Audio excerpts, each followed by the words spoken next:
Good morning, folks. 100 years ago there was over 100 gasworks in Ireland.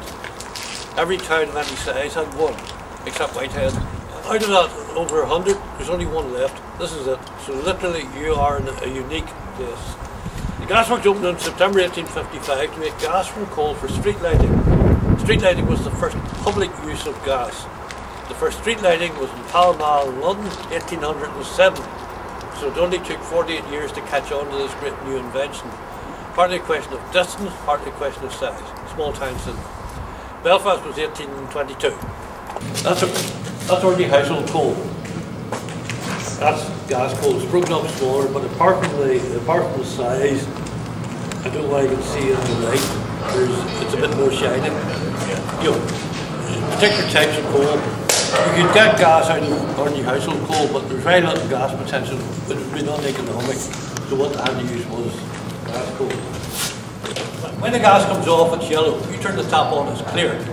There are three main nasties you've got to get rid of: tar, ammonia, sulphur. Tar, black liquid. Leave it in, bend the pipe in the streets and jabs it. Ammonia, poison. Killing your customers is not really a good commercial move. Has to go.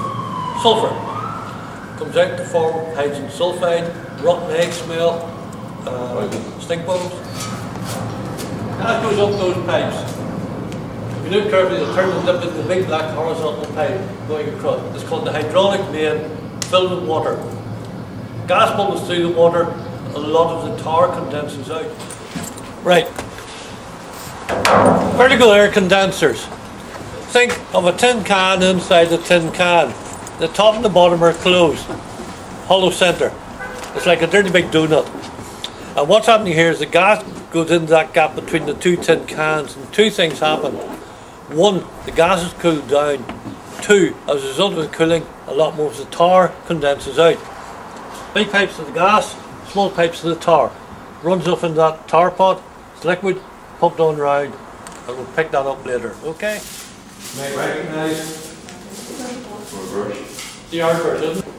What's happening here is going round, the gas is going in, there's water in there, the brushes get wet, and the remaining tar sticks to those brushes. It's a scrubber, it scrubs the remaining tars. This is the model of the gasworks that was built by Belfast Gas at Sydenham in the Harbour Estate about 1960. There was an oil refinery built. This was built next door to it. Basically, the waste product from the oil refinery was pumped over the fence into this. Technically, it was a naphtha reforming plant. What it actually did was took the waste product from the oil refinery and turned it into the equivalent of town gas. Pipeline built from there to the main works in the Harbour Road, bypassed all the coal gas production. Okay? It was a cost-cutting exercise. 1,000 people employed in Harbour Road, maybe 50 or 60 here. It sounds awful, but if we hadn't done that, the whole lot would have closed in a few years. I won't go into the history, but basically, 70s, oil prices went up, subsidy put in.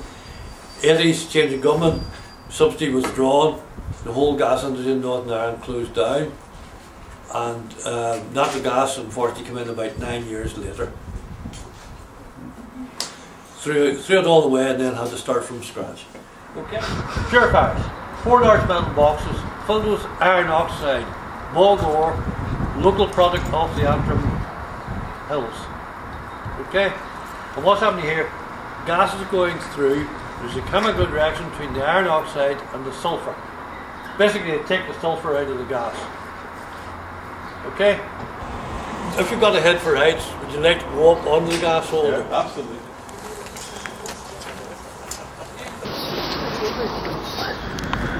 This bit here, think of it like a tin can with the bottom taken out.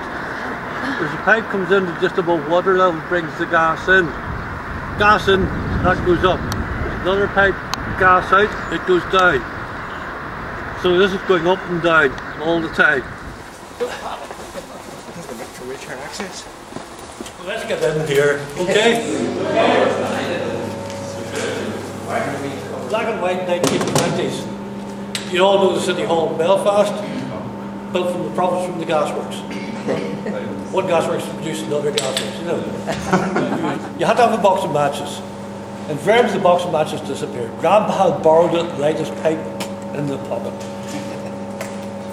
Right, so various devices were developed and designed. The little flint sparker, the little crosspiece is missing. Oh. The battery, cylindrical battery screwed on there. Press the button, the little wire up there glowed. Pop. This is an intriguing one.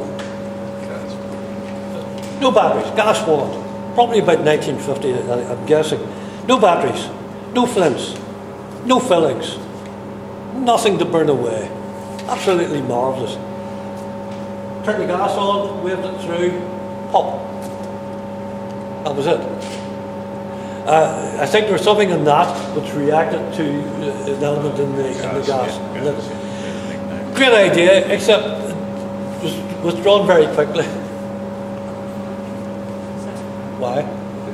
You'd be spraying gas around a lot before it lit. Yeah, what happens if you get a gas leak? The gas leak, yeah. Boom. Leaked old house. Boom. That's the 30s.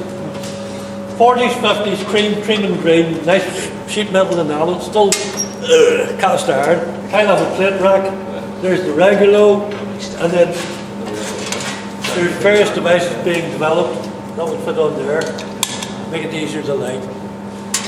So that's the 40s and the 50s. 60s, white, high level grill, check the toast, burn your eyebrows all at the same time.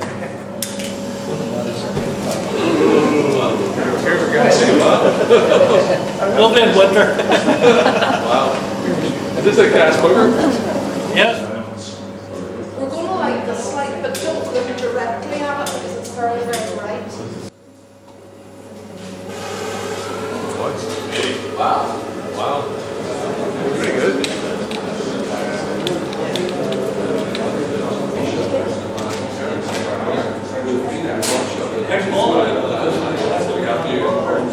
If you imagine where the foot of the truss would be if it was on a column, draw a line from down the floor up to the other side. All the ones that run this way change as they go along, and the ones on the other side change as they go along. Those are true Belfast Street trusses. Anything else is just a joke. The Donaghadee Male Voice Choir, which has travelled all over the world and got all sorts of awards, I understand started out in the Donaghadee Gasworks. The retort room, or whatever you call it, was a much less sophisticated than it is here. And a lot of the boys used to go around in the winter's night, and they used to gather in this. I suppose health and safety didn't come into it in those days, but they used to gather in this retort room, which was warm and comfortable. And of course they started singing eventually. And I understand it eventually turned into the Donaghadee Male Voice Choir.